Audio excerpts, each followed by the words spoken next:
So as a team, we didn't quite have the results that we were looking for.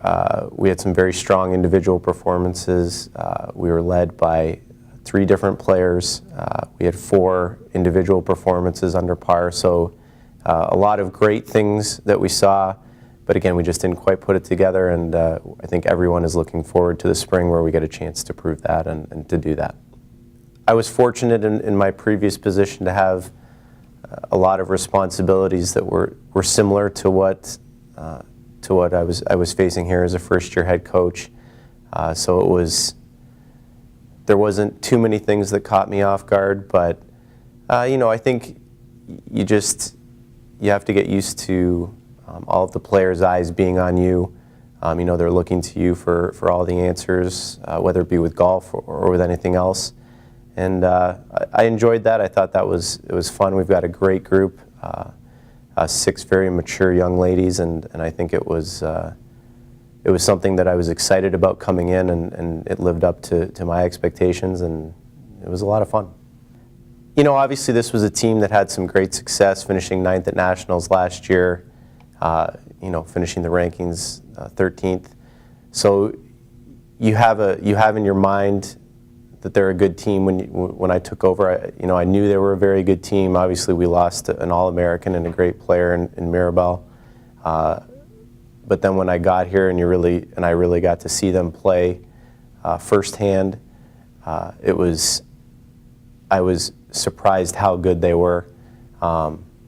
We have 6 very talented players. The 4 that were returning, they all want to play on tour, and they are all capable of doing that. And then the 2 freshmen, their goals are the same. And they had some we'll call them freshman mistakes this fall, but I think that they're learning quickly. Their learning curve is definitely steep, and they're getting better every day. So it's the future is very bright for this. It's a young team with no seniors and only 1 junior.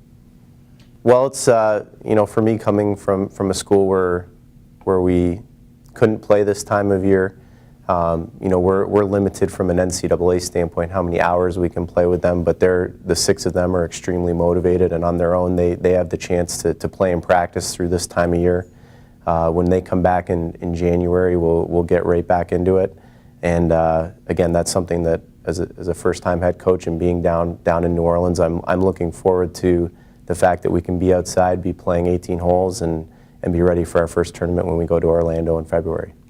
And the other important thing with the off season is the working out component. This is the time of year when we can do a little bit more strength training, build a little bit of muscle, and work that into our workout regimen. So we're doing that 3 times a week right now, and I think they'll be a little bit stronger and when we come back in January.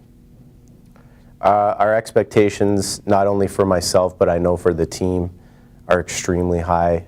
It's something that 9th place finish at Nationals last year was great, but I think that team knew that they could have done better, and I think this team knows that we're very good. We go to Orlando for our first tournament, and then we get probably one of the best fields of the spring to come to our home tournament and play at English Turn, which is our home course. So that's a lot of fun to have those types of teams coming to your home course, and we'll see where we stack up the second tournament of the spring, and then we'll have 2 more tournaments before conference, and then conference, regionals, and nationals.